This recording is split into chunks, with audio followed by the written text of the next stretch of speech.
Boa tarde, amigos. Colocamos na capa do nosso trabalho essa imagem que estamos vendo ali na projeção. Achamos na internet, mas é uma imagem muito interessante, onde nós vemos uma copa de uma árvore num formato de um rosto, né, de uma cabeça humana. E nós vemos os galhos e as folhas mostrando a complexidade que é o ser humano. Não só no seu aspecto biológico, mas também no seu aspecto psicológico, mental.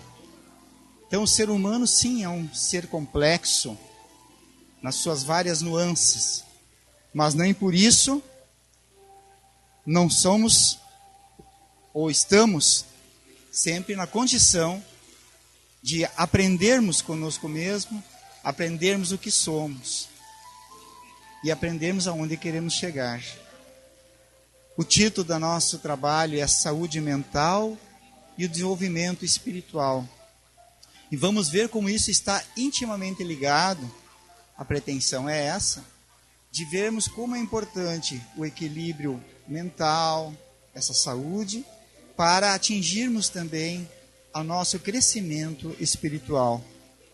E isso não é novidade, porque nós já vimos que as ciências humanas, em especial a psicologia, que trabalha esse ramo do conhecimento humano, o estudo de si mesmo, das atitudes, do que se passa na mente do homem, este ramo do conhecimento humano, ele nos faz nos conhecer um pouco mais.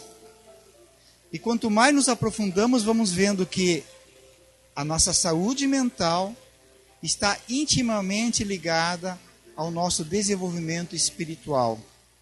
E esse desenvolvimento espiritual nós vamos entender de uma forma ampla.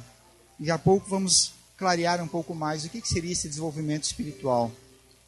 Então, desta forma, nós vamos ver que a primeira, ou seja, a saúde mental, será o reflexo da conquista da segunda, do desenvolvimento espiritual. E o desenvolvimento espiritual terá resultados na busca da saúde mental. Então é intimamente ligado esses dois aspectos.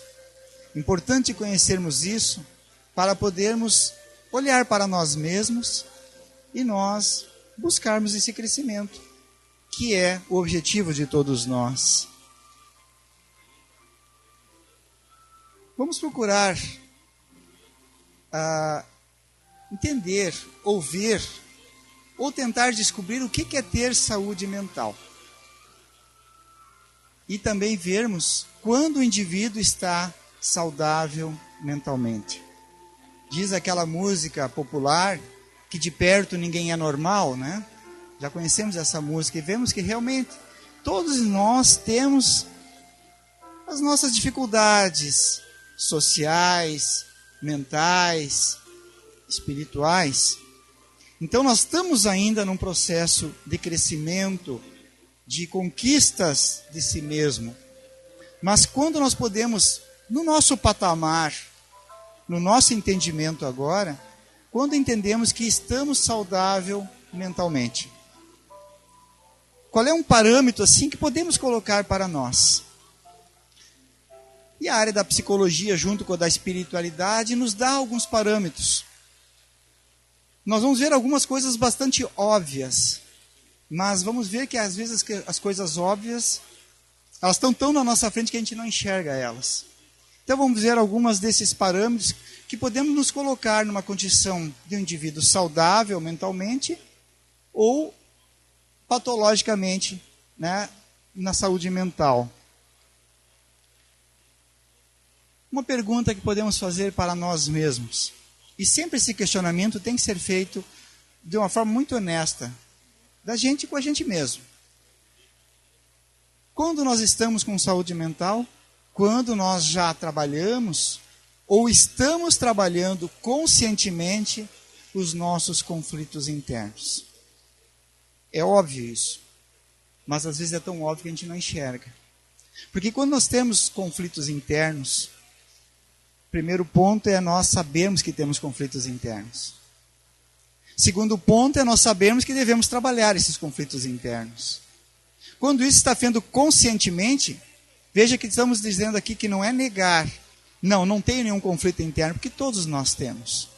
Se não estávamos encarnados neste momento, nesse atual estágio da evolução do planeta Terra. Já estaríamos encarnados em planetas mais evoluídos. Porque nós ainda estamos com conflitos a serem trabalhados. Quando temos consciência disso, e estamos trabalhando, estamos já conquistando esta saúde mental. Então, todos esses conflitos que nós trazemos de nós, dentro de nós, seja alguns dessa encarnação, outros milenares, seculares, que vamos trazendo ao longo das nossas existências, as culpas que carregamos, mágoas e ressentimentos que ainda estão dentro de nós e que nós não identificamos, mas ficam corroendo dentro de nós. Se nós já identificamos e estamos trabalhando, já estamos num caminho muito favorável à saúde mental. O ciúme e a inveja que temos dos outros são esses conflitos que fazem com que a gente não consiga manter uma estabilidade no aspecto psicológico, mental, e, consequentemente, isso atrapalha o nosso desenvolvimento espiritual. As raivas, as agressividades e todas essas outras mazelas que ainda alguns de nós trazemos, algumas mais, outras menos, algumas com mais intensidade e outras com menos. Novamente reforçando a ideia. Não é não termos mais essas situações dentro de nós que vai dar a saúde mental, mas é reconhecer que temos isso dentro de nós e estamos trabalhando com afinco, com vontade para vencer. Esse trabalho, esse caminho, já é uma conquista de saúde mental.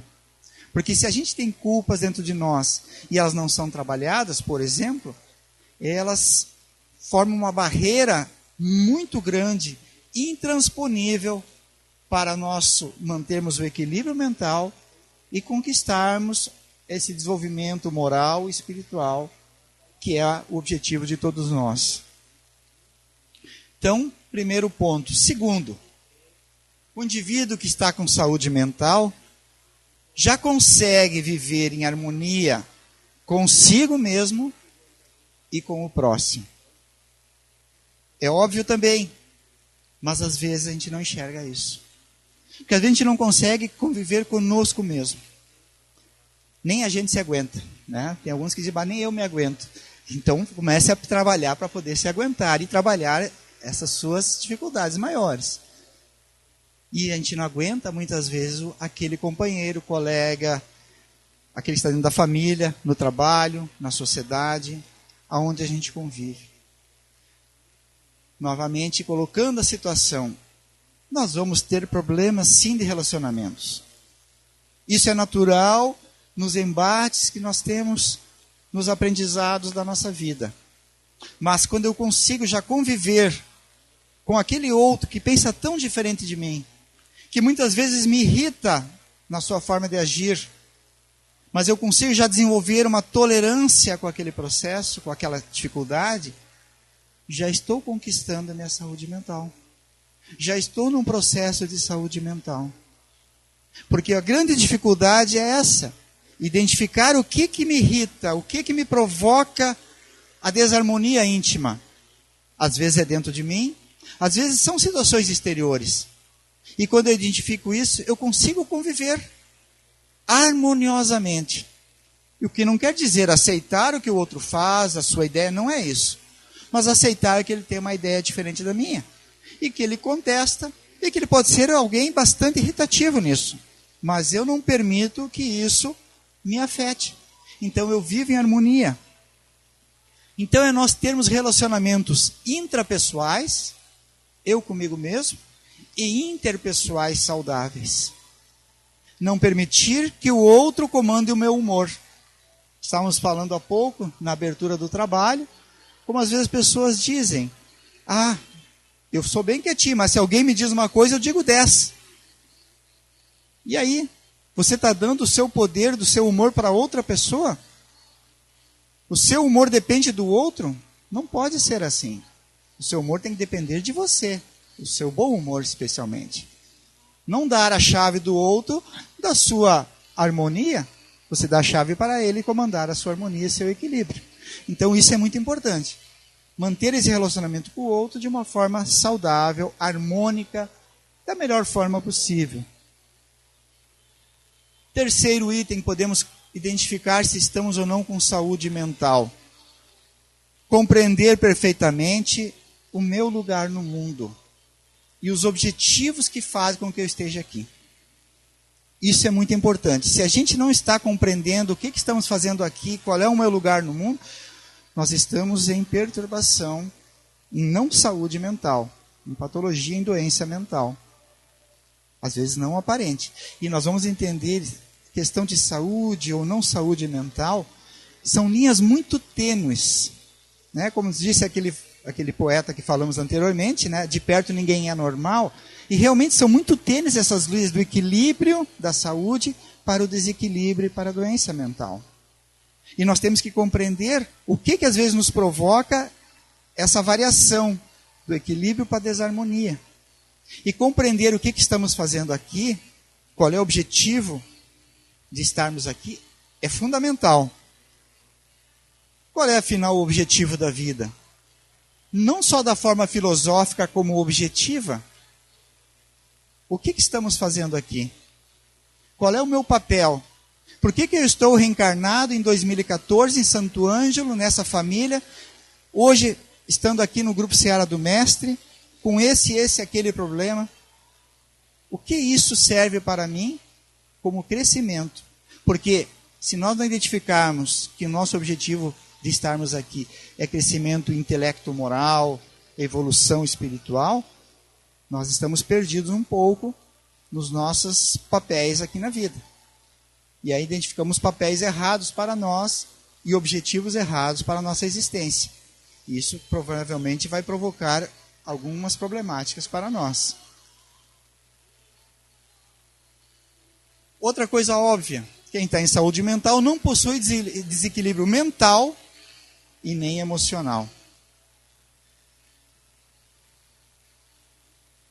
Lógico que quem está em saúde mental não tem neurose nem psicose, porque se a pessoa já tem isso, já é diagnosticado pela própria ciência, essa perturbação.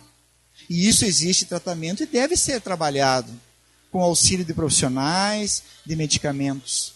Mas olha só o segundo item, que ele é muito importante. A saúde mental não são só aqueles desequilíbrios que estão visivelmente em nós, mas aqueles que às vezes são até aceitos pela sociedade. Aquelas emoções extremadas, aqueles arrebaldes extremados das pessoas, que são aquelas nuances de humor, as variações de humor muito amplas, são sinais de desequilíbrio mental. A pessoa que está, às vezes, numa euforia muito grande, e dali a pouco numa tristeza muito profunda, numa depressão muito profunda, e essas variações são sinais de desequilíbrio mental, de falta de saúde mental. Então, se nós estamos nessa situação, nós temos que buscar aquilo que está à nossa mão, através do auxílio da medicina, da espiritualidade, para buscar esse equilíbrio para nós, essa saúde mental. E o quinto item, que talvez não seja tão óbvio assim. Quem está em saúde mental, comporta-se de forma ética frente à vida. O que tem que ver comportamento ético com saúde mental? É aquele indivíduo que, mesmo que não tenha nenhuma denominação religiosa, ele considera-se um agnóstico, até algum ateu muitas vezes. Mas se ele mantém uma postura ética, ele está agindo de acordo com a moral do Cristo. E nós confundimos ainda a moral do Cristo com uma moral religiosa e de determinada religião. Ah, mas esse aqui não é cristão, como é que ele segue a moral do Cristo? Ou esse não dizem religioso, como é que é a moral que ele segue? A moral do Cristo é a moral divina. É a moral cósmica, não é nem do planeta Terra somente, quanto mais de apenas uma religião. A moral do Cristo é a moral que serve em qualquer mundo que nós habitarmos. E é importante entendermos essa moral, porque a ética está inserida profundamente na moral do Cristo. Daqui a pouco nós vamos falar desta moral rapidamente. Mas é muito importante entendermos isso. E vamos falar um pouquinho mais da ética, então. A ética também é algo a ser construído dentro de nós. Ninguém nasce com a sua condição moral ética construída, pronta. Nós vamos construindo nos nossos relacionamentos sociais, familiares, econômicos. E aí que entra saúde mental, comportamento ético. Todos os comportamentos antiéticos são prejudiciais à saúde mental. Por quê? Porque o indivíduo que age sem ética é considerado como portador de perturbação mental e imaturidade espiritual. Quando a gente age sem ética, é porque nós estamos só focando nos nossos interesses pessoais. Ou seja, estamos sendo egoístas. E o indivíduo egoísta é um indivíduo na infância espiritual ainda. É um indivíduo que nem a criança, que se acha o centro do mundo. E esse é um momento psicológico natural da criança. Só que a gente leva isso para a fase adulta. E quando eu ajo de forma antiética, porque agir de antiética é pensar somente em mim, prejudicando ao outro. Não pensando nas consequências do meu ato. Esse é um indivíduo imaturo, que ainda tem uma caminhada muito longa a desenvolver para o seu crescimento e desenvolvimento espiritual. Então, o indivíduo ainda em perturbação na sua saúde mental. Porque cada comportamento antiético prejudica, mesmo que a pessoa conscientemente não perceba, vai criando dentro dela sentimentos de culpa, porque em algum momento, e isso às vezes não é tão distante, a consciência vai cobrar as suas atitudes. Porque há uma questão no Livro dos Espíritos que a gente passa por ela batido. Que Kardec pergunta, aonde está escrita a lei de Deus? E a gente achou que a resposta dos Espíritos seriam na Torá, no Evangelho, no livro dos Vedas. Vocês imaginem se Deus escreveria as suas leis em algo que se corrói, que se acaba, que é o papel, que depende de homens. Então os Espíritos respondem que a lei divina está escrita na consciência de cada um de nós. Então não precisamos ter um livro que vai dizer o que devemos fazer, porque lá na nossa consciência nós vamos nos cobrar do que estamos fazendo. Então não há necessidade de estarmos nenhum aspecto religioso para entendermos qual é o certo e o que é o errado. Conscientemente, lá no fundo, às vezes ela está adormecida, que é um outro aspecto. Às vezes ela está mascarada, porque nós queremos fazer assim. Mas ali está. Então, em algum momento, isso vai ser cobrado. E o indivíduo antiético vai se sentir em perturbação. E aí vem aqueles sentimentos de culpa, que falamos anteriormente, que a gente não sabe de onde. Mas por que dessa culpa? Eu não estou identificando. Porque nós mesmos estamos nos cobrando. Mais um pouquinho falando da ética, nos diz que após a maturidade psicológica, quando o indivíduo amadurece psicologicamente, emocionalmente e espiritualmente, percebe-se no indivíduo uma preocupação de manter sempre uma conduta ético-moral. Porque ele não depende mais de alguém estar olhando, de um código que rege as suas atitudes. Quando ele já está numa maturidade emocional, espiritual e uma saúde mental, ele age em qualquer situação de forma ética, de forma moral. E aí que está a lei, resumida a moral do Cristo na regra de ouro. Ali está o núcleo da moralidade. Não do moralismo, que é uma coisa equivocada, mas da moralidade, da ação ética. Qual é que é a regra de ouro? Fazer ao outro o que gostaria que fizesse para ti. Ela começa com uma negativa, que é o pontapé inicial. Não fazer ao outro o que não gostaria que fizesse para ti. Já é um passo.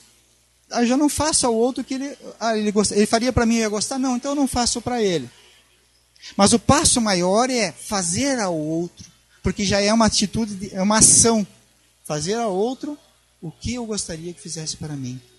Essa é a regra de ouro, é a conduta ética que nós temos na nossa mente, independente de religião e como temos muitas vezes sem um aspecto religioso maior.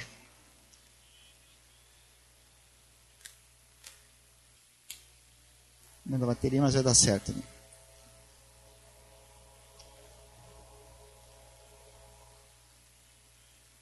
Continuando e fechando esse pensamento comportamento ético.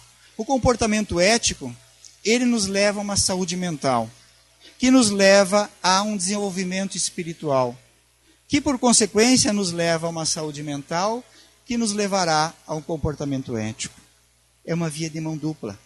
Então nós temos que trabalhar nesses 3 aspectos para nós conquistarmos a nossa saúde, o nosso equilíbrio. E isso, consequentemente, vai dar saúde física para nós também. Porque está tudo interligado. Comportamento ético, saúde mental, desenvolvimento espiritual. E a sequência também contrária para isso. O convite ao indivíduo à conquista da saúde mental, nós colocamos 6 pontos básicos fundamentais para conquistarmos essa saúde mental que colocamos anteriormente. Talvez algum ponto nós podamos ter identificado. Não, essa aqui eu tenho essa problemática, eu tenho essa. Então, 6 pontos vão nos ajudar a fazer essa conquista da saúde mental. Tem outros, com certeza, mas vamos dar só alguns para não nos alongar. Treinamento da nossa atenção. Vencer a instabilidade da nossa mente, que ela é profundamente dispersiva. Nós temos que começar a aprender a nos concentrar, a aprender a focar a mente. Porque a nossa mente, ela é, como dissemos ali, muito dispersiva. Dizem aqueles que é como um macaquinho louco pulando de galho em galho, os nossos pensamentos. Então, se nós não conhecermos, não começarmos a dominar os nossos pensamentos, a controlá-los, a discipliná-los, seria a palavra mais correta, nós não estaremos nos concentrando no que efetivamente é importante. E vejamos que, na nossa conduta diária, nós temos essa tendência de direcionar os nossos pensamentos normalmente para as coisas negativas, para os pensamentos pessimistas, para os sentimentos. E, consequentemente, as nossas atitudes vão ficar assim também. Então, nós temos que começar a nos conhecer. O que se passa na minha mente? Parece que a minha mente é algo fora de mim. O que se passa lá dentro eu não tenho controle. Começar a olhar para dentro de nós. E isso precisa um processo de reeducação mental.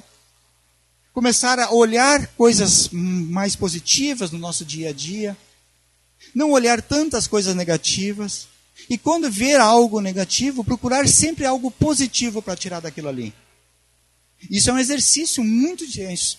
Porque a tendência nossa e da sociedade é ressaltar a coisa negativa. Vamos olhar para a coisa positiva. Para o aspecto, o que sai de bom disso? Às vezes são tragédias, às vezes são coisas muito dolorosas, conosco ou fora de nós. Mas tudo tem um propósito. Deus, nosso Pai justo e amoroso, tira propósitos nobres de tudo. Então nós temos que começar a aprender isso. É um processo de reeducação. Né? Como disse Jesus, vigiar. Vigiar o que se passa no nosso mundo mental. Que se eu estou focando muito para o aspecto negativo, eu vou estar com doença mental. Estou proporcionando desequilíbrio mental. Como eu vou desenvolver espiritualmente se eu estou sempre pensando no lado negativo das coisas? Buscar sempre a coisa positiva. Segundo item, a transformação emocional. Como se consegue isso? Reduzir. Botei 3 verbos ali para nós chamarmos a atenção. Reduzir conscientemente emoções destrutivas. Lembramos lá no início. Eu ainda tenho a ira dentro de mim, tenho rancor, tenho mágoas, amargura. Eu tenho muita intolerância com o outro. É preciso identificar para mim poder transformar. Como eu vou transformar se eu não reconheço isso dentro de mim? Então é necessário esse autoconhecimento para poder transformar. Eliminar, talvez seja difícil agora. Reduzir, é possível. Está ao nosso alcance. Aquela intolerância que eu tenho com aquela pessoa, ou aquela mágoa profunda que ficou lá de um passado de 20, 30 anos atrás, e a gente fica pensando naquilo e aquilo remói para a gente por dentro de novo. Já passou 30 anos atrás. Há pouco lemos lá na nossa introdução do trabalho, que Kardec nos coloca, você está enfrentando um problema muito sério agora, né? E você bota ele de uma forma muito intensa. Pense daqui a 20 anos, que tamanho vai ter esse problema? Ele se reduz. A gente consegue olhar de fora e até resolver esse problema de uma forma muito mais serena. Então, reduzir essa carga emocional negativa, porque nós ainda trazemos essas coisas dentro de nós. E aí cultivar, por outro lado, as emoções positivas. A amorosidade, a ternura, a piedade, a solidariedade. E a gente diz, mas eu sou, como diz, os alemãos são muito duros, não parece que eu tenho um coração de pedra. Começa a trabalhar. Começa a seduzir, começa a olhar com um olhar piedoso as situações do mundo. As pessoas se fecham muito e procuram não abrir seu coração para a dor do próximo. Porque ela diz o seguinte, se eu ver a dor do outro, eu vou chorar junto e vou me perturbar. Não é esse o sentido da piedade que está no Evangelho segundo o Espiritismo. Apiedar-se com o outro é nós nos colocarmos no lugar dele, sentir muitas vezes até a dor, não fisicamente, mas perceber que ele está sentindo dor e auxiliá-lo para minimizar aquela dor. Então a gente se sensibiliza com isso. A gente vai ficar chorando às vezes porque enxerga a dor na sociedade, no outro, sim. Mas isso faz parte desse processo de solidariedade e despertar dentro de nós. E aí desenvolver a equanimidade, que é o equilíbrio das emoções. Sair daquele carrossel de emoções. Numa semana eu estou bem alegre, né? Que nem o jovem. Quando a gente encontra amigos que começam a namorar, tudo fica alegre, é a coisa mais linda do mundo. Está chovendo, está vendo o sol num dia de chuva. Passa um tempo, ou às vezes acontecem as coisas complicadas, tudo fica escuro. Não é dessa forma. Nem tudo está perfeito quando a gente está bem dentro de nós, e nem tudo está péssimo quando a gente não está bem dentro de nós. Então, equilibrar essas emoções é fundamental para termos a saúde mental dentro de nós, para adquirirmos e conquistarmos o desenvolvimento espiritual. Dalai Lama nos diz que transformar nosso coração e mente é compreender como funcionam o pensamento e as emoções. É compreender-se a si mesmo, essa educação interna dentro de nós. Motivação. O incrível poder da motivação. Porque a motivação é algo mágico. Mas o que está me motivando? Será que eu paro, às vezes, no primeiro obstáculo? Nós precisamos ter motivação, está intimamente ligado com essa palavra, persistência. Porque no início, a gente está motivado a fazer tudo, a transformar-se, a transformar o mundo. E aos poucos vai se caindo numa rotina. O que está errado é a motivação, às vezes é o que está me motivando. Porque se algum obstáculo faz com que eu pare, alguma coisa está errada. Porque normalmente nós estamos motivados pela essa motivação egoística, pensando em nós. Inicialmente até pode ser um processo favorável, mas aos poucos nós temos que transcender a nós mesmos. Porque nós queremos sempre assim, o que eu vou ganhar com essa ação? Essa é a motivação egoística. Eu vou fazer isso, porque Deus está me olhando e vai me dar um benefício. Eu vou fazer isso porque alguém está me olhando e eu vou ser agraciado, vou receber um elogio. Essa é a motivação que ela vai parar nos primeiros obstáculos. Essa não é adequada. Nós temos que começar a transcender a nós mesmos, transcender o eu. Colocar mais ênfase em dar do que em receber. Porque nós estamos muito acostumados em fazer trocas. Eu só dou para o fulano se eu receber algo em troca. Eu só vou fazer aquilo se tenho algum benefício próximo. E aí entra no pensar ao outro. Por isso a questão dessa motivação tem que sair de nós. Enquanto ela está focada somente em nós, ela vai ser uma motivação muito falha. E logo, logo, se a gente não perceber isso, nós vamos parar nesse crescimento espiritual, nessa saúde mental. Então nós temos que ter uma percepção também, o quarto item, uma percepção da realidade. E veja como isso aqui é muito importante. Há no nosso estado, o estado comum de consciência, o uso distorcido e fragmentado da realidade. O que isso quer dizer? Nós enxergamos sempre as coisas somente pelo nosso ponto de vista, que tem um foco limitado. E esse foco limitado faz com que a gente enxergue as coisas somente pelo nosso prisma. Um exemplo disso. Vejam vocês, ou alguém que vocês conheçam, que tenha sofrido em algum momento da sua vida, alguns anos atrás, talvez na sua infância, alguma palavra maldita pelo pai ou pela mãe, alguma atitude que eu tenha magoado. E essa pessoa, 40 anos depois, continua lembrando daquilo de uma forma intensa, muito forte, tanto que a pessoa continua magoada até hoje com aquela pessoa, com aquele que cometeu isso. Este é o ângulo que a pessoa, quando criança, viu. Foi um ângulo, às vezes, fragmentado, ele não entendeu bem a situação, mas marcou tão profundamente que criou mágoas profundas, mágoas até hoje. É uma visão fragmentada.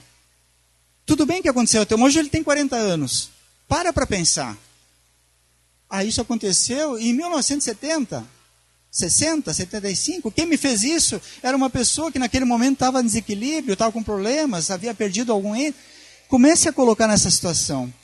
Isso é colocarmos uma percepção da realidade do que acontece conosco. Porque tudo está envolvido em sentimento e emoções. E naquele momento, quando ele era criança, eu estou dando um pequeno exemplo, mas a gente pode colocar para vários isso. Naquele momento a emoção foi muito intensa, mas hoje, com o olhar da razão, se altera esse patamar, altera esse foco de vida. Porque isso gera sofrimento, invejas, traumas e fobias. Novamente, pegando o nosso estudo inicial ali, estava muito rico, pessoal. Talvez vocês venham mais cedo para estudar com a gente ali na sala ali, muito bom. Né? Às vezes uma pessoa fala alguma coisa para a gente, e a gente com o nosso olhar, às vezes, de mágoa já, de ressentimento, já vê que aquilo como uma crítica, uma coisa errada, e a gente já não olha mais a pessoa com o mesmo olhar, já olha diferente. Quando na realidade a pessoa disse alguma coisa com uma intenção e nós entendemos com outra, isso é falta de percepção da realidade. Às vezes se coloca no lugar do outro, às vezes veja qual é a palavra que ele utilizou que não foi bem dita, e se coloca. E altere isso, porque isso não pode provocar um mal em nós. A gente só se sente perturbado pela ação do outro porque nós estamos perturbados por dentro. E isso eu falo lá em casa. Falo não, mas eu penso lá em casa. Não falem para a Cláudia depois. Quando eu estou muito bravo, às vezes com ela, ou às vezes nervoso, não é com ela a situação que está acontecendo, mas é comigo mesmo. Quando a gente começa a perceber isso, a gente começa a se modificar um pouco. Né? Não totalmente, mas já começa a melhorar um pouco mais a situação. Às vezes fica irritado com o outro, com o cotidiano que está ali naquele dia a dia. Se tu parar para pensar, diz, mas irritação é dentro de mim. Não é o outro que está fazendo algo para mim. Aquilo me irritou, mas porque eu não estou bem comigo mesmo. Então, perceber a realidade é importante. E perceber como nós estamos é fundamental. Sensibilidade. Sensibilidade é algo que nos diz assim, desenvolver essa capacidade mais profunda, porque nós somos ainda uma casca dura, nós ainda pensamos muito pela matéria, desenvolver esse lado mais espiritual dentro de nós, uma capacidade mais profunda dentro de nós. Isso não é nada místico, não é nada, mas é entendermos que somos um ser espiritual. Isso abre os nossos canais intuitivos para perceber a espiritualidade amiga. Mas eu não sou médium. De certa forma, todos nós somos médios, porque todos nós recebemos influência do mundo espiritual. E qual é a influência que estamos recebendo? Se estamos em equilíbrio, é a influência negativa. Se estamos em equilíbrio, em harmonia, é a influência positiva. Então, perceber isso é saber que nós estamos sempre em contato com os amigos espirituais. E também com os inimigos, se nós abrirmos espaço. E aí entra o processo de educação dos sentimentos, que é um projeto da casa, um programa da casa para os estudantes. Educar os sentimentos. E essa palavra que eu usei várias vezes nas exposições, que eu acho a palavra talvez mais poética do Evangelho segundo o Espiritismo, deixai que o vosso coração se enterneça. Desenvolver a sensibilidade. Eu botei o exemplo esse aqui de uma flor, né? Às vezes perceber a beleza de uma flor, e os homens gaúchos às vezes são mais duros, não, mais rudes, mas vale a pena pegar, tentar desenvolver isso em nós, né? Porque isso faz um processo de equilíbrio emocional. E aí é profundamente importante usarmos a oração, que é esse enternecimento, esse contato com o mundo espiritual, com os benfeitores, nos auxiliando no nosso crescimento. Sensibilizar. E o último item é a sabedoria. E o que é a sabedoria? antes de falar o que é ter sabedoria, é nós começarmos a ter regras e objetivos para a autotransformação. Né? Com esse objetivo e regras claras, nós temos que ter para nós mesmos, nós vamos conseguir conquistar essas virtudes, a saúde mental, o desenvolvimento espiritual, o comportamento ético. E o que é ter a sabedoria? É nós termos o conhecimento, mas que esse conhecimento tenha aplicabilidade. O conhecimento que está só no campo intelectual é um conhecimento nulo. É a mesma coisa que não conhecer. Porque se está comigo aqui e eu não estou utilizando, eu estou fazendo o mesmo papel daquele que não conhece. Agora, quando eu conheço e começo a aplicar, aí sim, isso é sabedoria. Usar esse conhecimento para nos desenvolver espiritualmente e aí conquistando a saúde mental. Naquele tripé que vai e volta de um para o outro. Né? Então nós ouvimos algumas coisas hoje aqui, nessa palestra. O que vamos usar disso no nosso dia a dia? Se nós não sairmos daqui com nada que acrescente no nosso crescimento, talvez não tenha valido vir aqui, valido a pena. Mas com certeza alguma coisa fica. Talvez outras. Talvez alguma coisa tenha sido colocada, tenha se perdido, porque foi falado muitas coisas. Vale a pena às vezes acessar na página do Seara, olhar novamente o que for exposto, para ver efetivamente aquilo que melhor serve, aquilo que mais me serve. A vida é um aprendizado constante. Aquele que diz, olha, não preciso mais estudar porque eu já aprendi tudo, esse estagnou na sua evolução e não está em saúde mental. Cada novo aprendizado vai provocar novas conexões e conexões com as coisas que já aprendemos. Fisicamente, nos nossos neurônios, são criadas conexões, isso é colocado pela própria ciência hoje. Espiritualmente também, porque alguma coisa que a gente está aprendendo hoje aqui, ou nos nossos grupos, ou nas nossas leituras, nós vamos fazer uma conexão com o nosso passado, às vezes com uma experiência, às vezes com uma leitura, não só dessa encarnação, como de outras também. Então, nós estamos fazendo conexões novas e conexões com aprendizados antigos também. E isso nos leva, então, ao nosso aperfeiçoamento. Que ele é ad infinito. Nós não vamos chegar em nenhum momento e dizer assim, não, já me aperfeiçoei, já sou perfeito o suficiente. Nunca. Nunca nós vamos chegar nisso. A nossa evolução espiritual, ela é eterna. É para sempre. Mas isso não deve servir de desânimo, deve servir de ânimo, porque cada vez que a gente aprende mais, nós temos mais vontade de aprender coisas novas. Isso é algo que a gente tem que buscar dentro de nós. Se vivêssemos 500 anos, ainda assim não esgotaríamos a capacidade de aprendizado do cérebro. 500 anos sem desencarnar.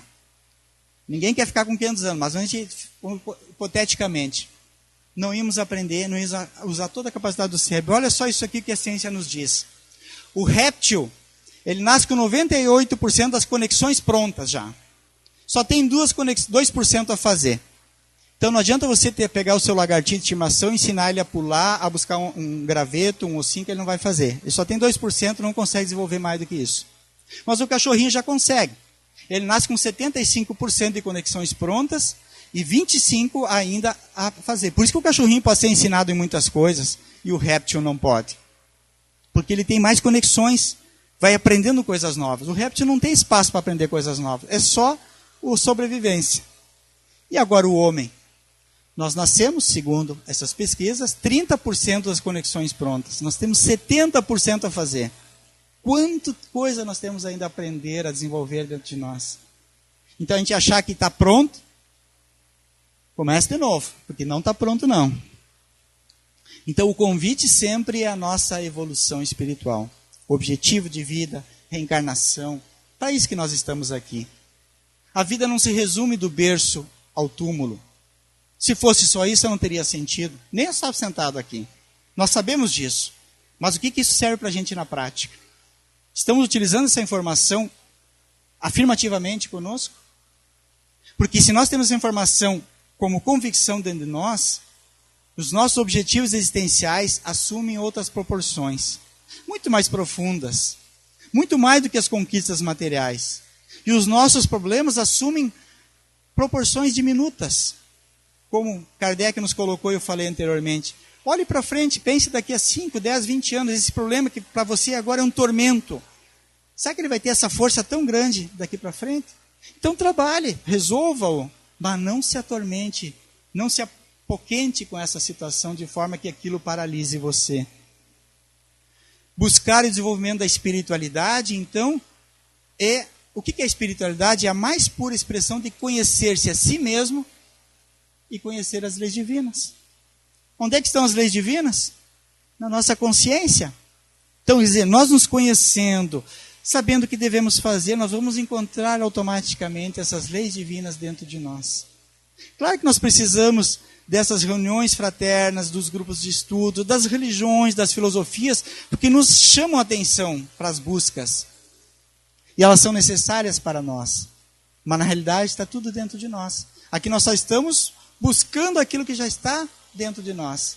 Às vezes nas palestras ou nos estudos. E a doutrina espírita favorece consideravelmente esse autoencontro e ao encontro com Deus.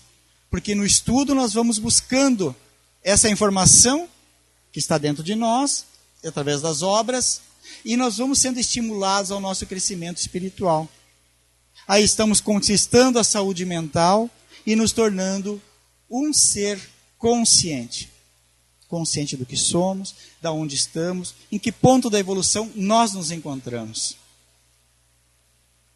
Para nós encerrarmos aqui, do livro O Ser Consciente, uma capa antiga, um livro de Divaldo, da Joana de Anjos, através de Divaldo.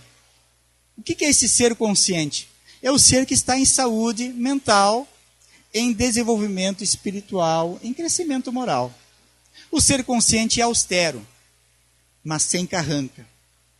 É jovial, porém sem vulgaridade. É complacente, no entanto, sem conivência.